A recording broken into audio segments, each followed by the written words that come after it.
You've seen them. The ones who don't perform, don't chase, don't announce themselves with noise or spectacle, yet somehow everyone notices, not because they demand it, but because something in their presence commands it naturally, effortlessly, like gravity pulling you close without force. What is that quality? That quiet magnetism that makes strangers lean in, makes conversations deepen, makes people remember them long after they've left the room. It isn't charm, it isn't looks, it isn't the rehearsed wit or carefully curated confidence you see plastered across social feeds. It's something older, something the ancient Stoics understood deeply. True attraction flows from internal mastery, not external performance. When you stop seeking validation and start building character, you become the kind of person others can't help but notice, not because you're trying, but because you're real. In this video, you'll discover 6 simple habits rooted in Stoic philosophy that create this silent magnetism. These aren't tricks or techniques to manipulate perception. They're disciplines that transform who you are at your core, making you calm when others panic, present when others distract, purposeful when others ramble. Marcus Aurelius, Seneca, and Epictetus knew this truth. The person who masters themselves naturally draws the world closer, and that person can be you, starting today, with 6 ancient practices that make you magnetically, undeniably, quietly powerful. If you're ready to walk this path with us, type "I choose inner mastery" in the comments below. Let's be honest, you've tried before. You've worked on being funnier, more impressive, more interesting. You've rehearsed stories, perfected your appearance, studied social dynamics like their quantum physics. And maybe it worked for a moment. Someone laughed, someone noticed, but then the attention faded, and you were back where you started, exhausted from performing a version of yourself that doesn't quite feel authentic. Here's the uncomfortable truth. The harder you try to be noticed, the more invisible you become. Desperation has a scent. People can feel when you're reaching for validation, when your confidence is borrowed rather than owned, when your presence is a carefully maintained illusion instead of a grounded reality. This isn't your fault. We live in a world obsessed with external metrics, likes, followers, impressions, reactions. Society trains us to believe that attraction is something we achieve through accumulation, accumulate enough wit, enough status, enough perfectly timed moments, and people will finally see us. But the Stoics understood something radically different. They knew that genuine magnetism doesn't come from addition, but from subtraction, stripping away the performance, the neediness, the constant calculation of how you're being perceived. What remains when you stop performing? Your true self, your calm center, your unshakable presence. And that is what people are starving for. In a world of noise, chaos, and pretense, someone who is simply, authentically, calmly themselves becomes a refuge. You don't have to be the loudest voice in the room to be the most memorable. You don't have to entertain constantly to be valued. You simply have to cultivate 6 timeless habits that the Stoics lived by, habits that build real presence, emotional steadiness, and the kind of quiet confidence that makes others feel safe, inspired, and magnetically drawn to you. This is your call to transform, not into someone else, but into the truest version of yourself. Habit 1. Epictetus once said, "We have 2 ears and 1 mouth so that we can listen twice as much as we speak." Simple wisdom, profound impact. Think about the last conversation you had. Were you truly listening, or were you waiting for your turn to talk?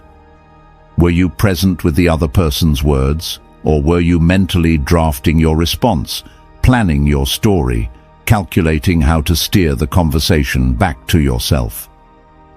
Most people don't listen. They reload. They hear words as cues for their own performance, rather than as genuine expressions of another human being. And because of this, most conversations feel empty, transactional, forgettable.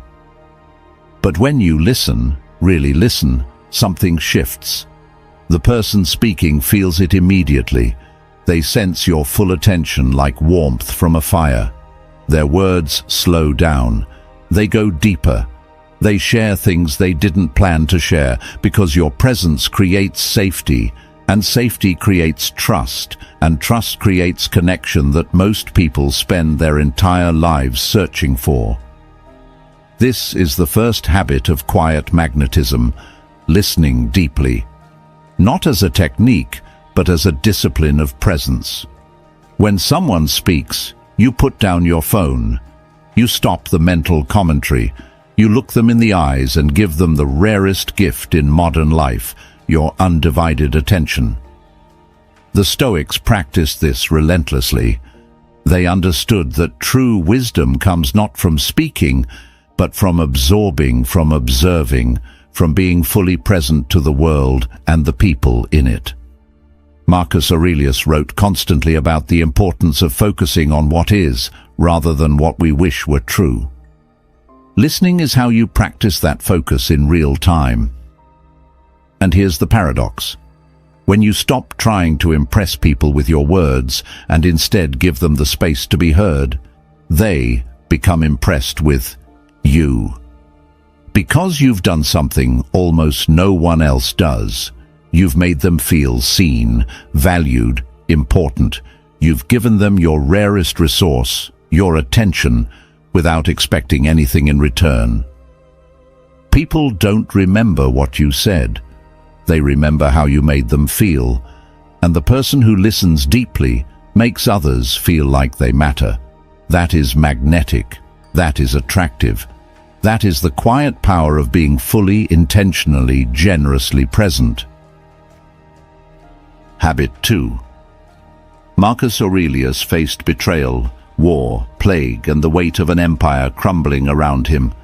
Yet his writings reveal a man of profound calm, a leader who remained steady when everything else shook.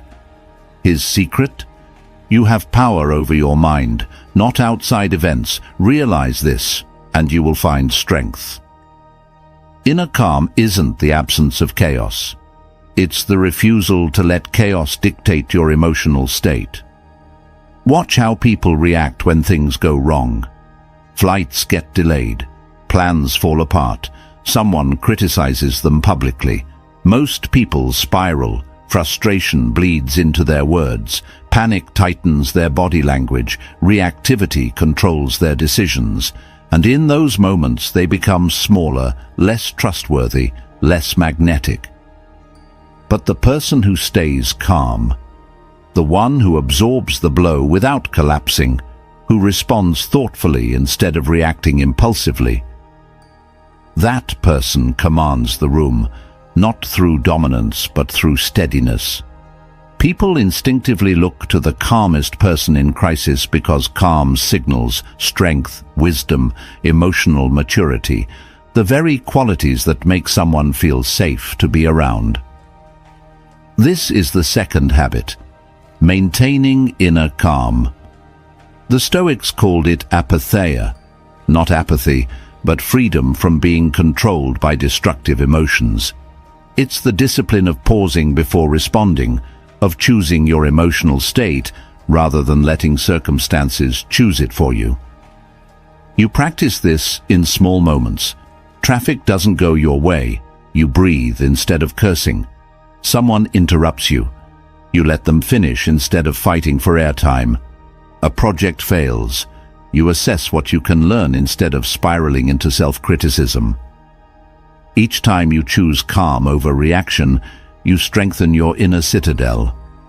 You prove to yourself that you are not a victim of external events, that your peace is yours to keep regardless of what happens around you. And others feel this. When you walk into a room carrying that stillness, people relax. They sense that you won't add to the chaos. that you're solid ground in a world of shifting sand. Your calm becomes contagious, and suddenly people want to be near you, not because you're entertaining, but because you're stable. And in an unstable world, stability is the rarest, most attractive quality you can offer. Habit 3. Seneca warned against the dangers of excessive speech. We are more often frightened than hurt, and we suffer more in imagination than in reality. He understood that most words are noise, filler designed to ease our discomfort with silence, to prove we exist, to maintain the performance of being interesting.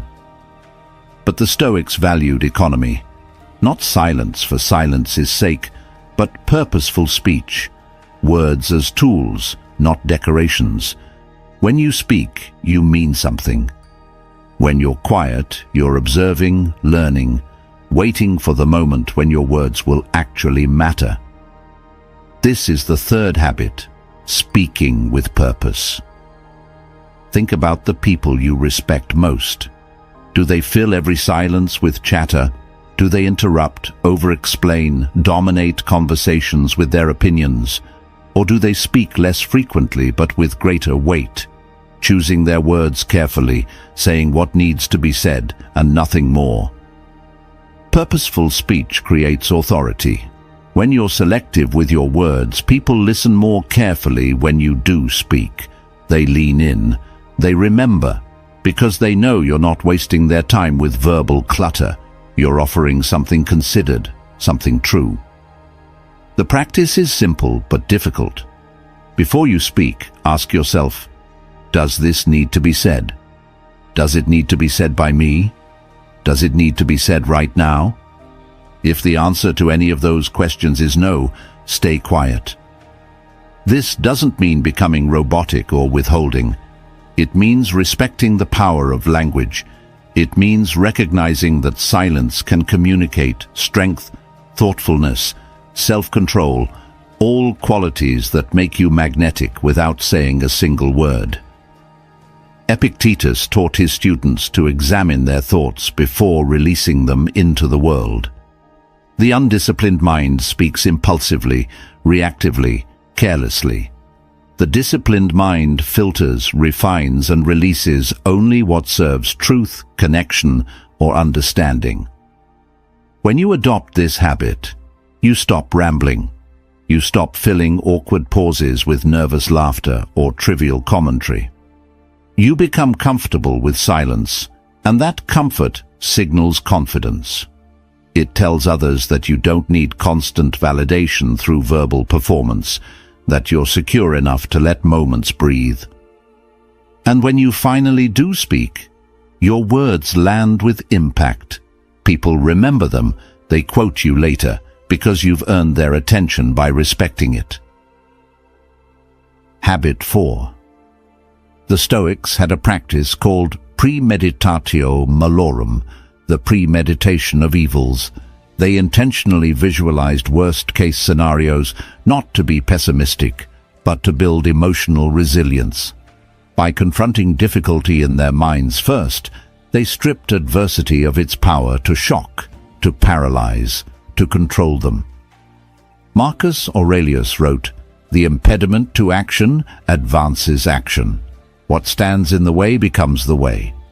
He lived this philosophy through plague, betrayal, and relentless pressure. He didn't avoid hardship. He transformed it into fuel for growth. This is the fourth habit, facing adversity with courage. Here's what most people do when life gets hard. They complain, they avoid, they collapse into victimhood.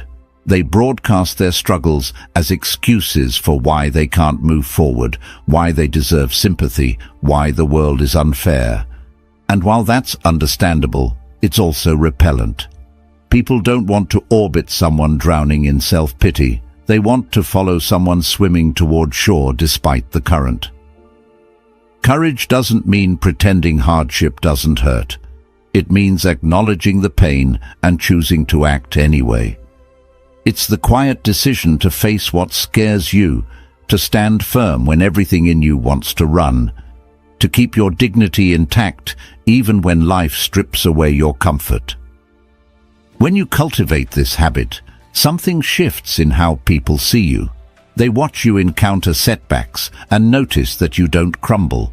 You adapt, you problem solve, you carry yourself with a resilience that inspires them to be braver in their own lives. The Stoic approach isn't about toughness for toughness' sake. It's about accepting reality as it is and responding with wisdom rather than panic. Seneca said, "A gem cannot be polished without friction, nor a man perfected without trials." Every challenge you face is an opportunity to prove to yourself and demonstrate to others that you are not fragile, that your worth isn't dependent on easy circumstances. And that is magnetic. People are drawn to those who can weather storms without losing themselves, who emerge from darkness still intact, still purposeful. Because if you can remain grounded when life shakes you, others know they can trust you when life shakes them too. Habit 5. Marcus Aurelius asked himself daily, "Waste no more time arguing about what a good man should be. Be one. Not seem like one, not perform the appearance of one. Be one." Integrity is alignment. It's the match between who you are in private and who you are in public, between what you say and what you do, between your values and your actions. And in a world where people constantly perform edited versions of themselves, someone with true integrity stands out like fire in darkness. This is the 5th habit, living with integrity. Think about how exhausting it is to maintain a facade. You say you value honesty, but tell convenient lies. You preach kindness, but gossip behind people's backs. You project confidence, but feel like an imposter every day. The gap between your authentic self and your performed self creates internal friction, and people sense it, even if they can't name it. But when you live with integrity, that friction disappears. You become the same person everywhere, at work, at home, in public, in private. Your word becomes reliable because you do what you say you'll do. Your presence becomes trustworthy because there's no hidden agenda, no manipulation, no performance designed to extract approval.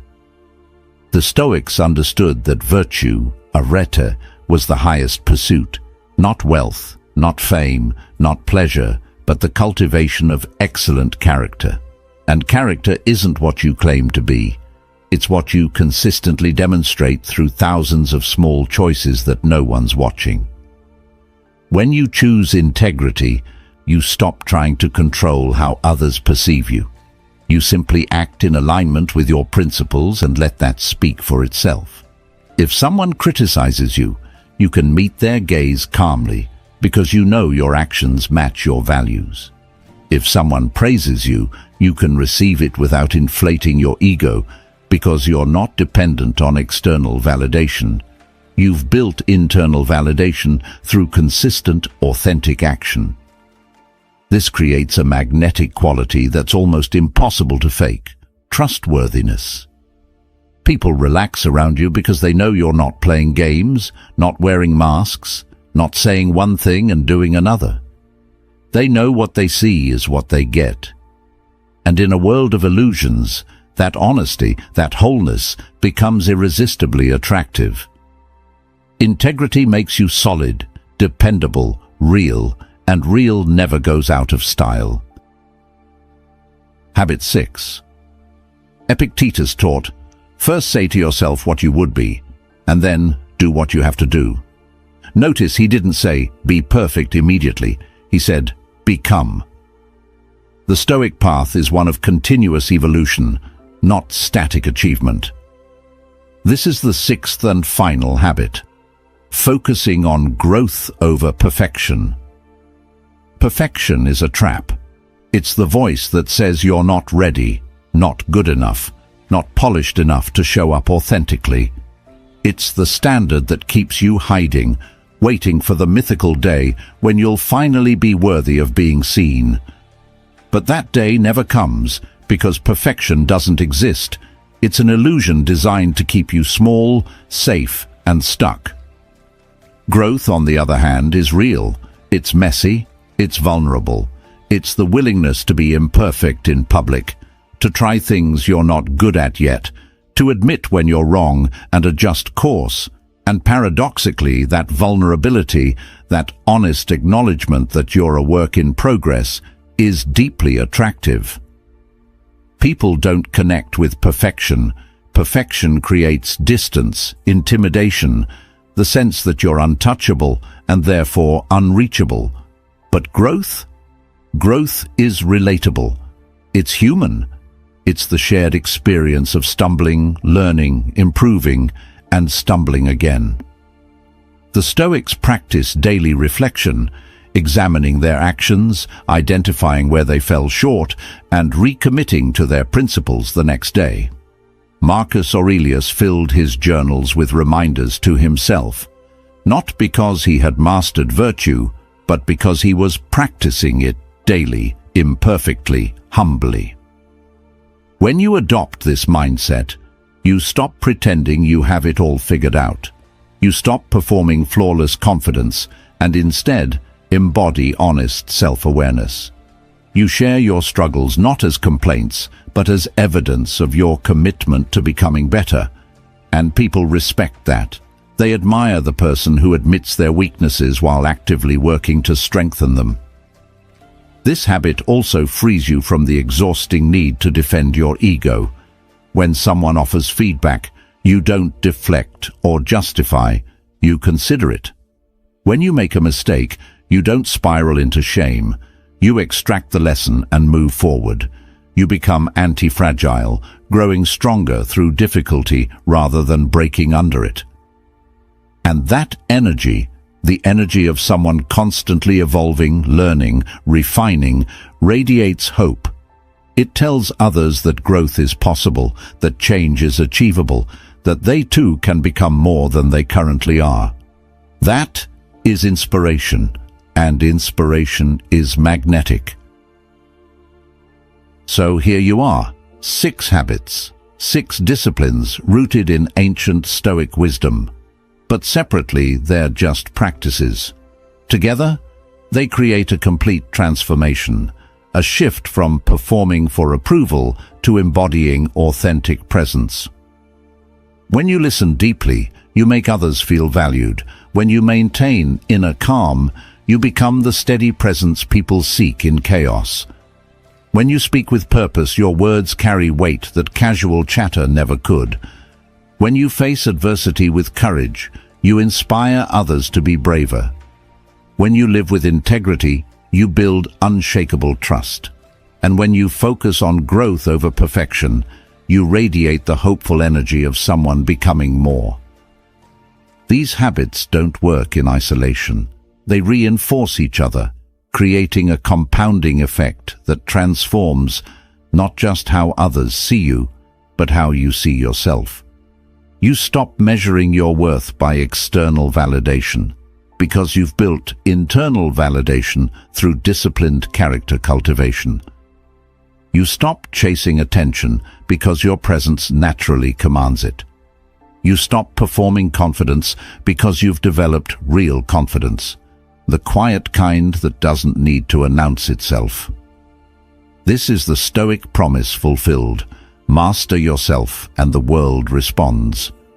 Not because you've become someone else, but because you've become fully, authentically yourself, stripped of pretense, grounded in virtue, radiating the calm strength that comes from knowing who you are and what you stand for. You walk into rooms differently now.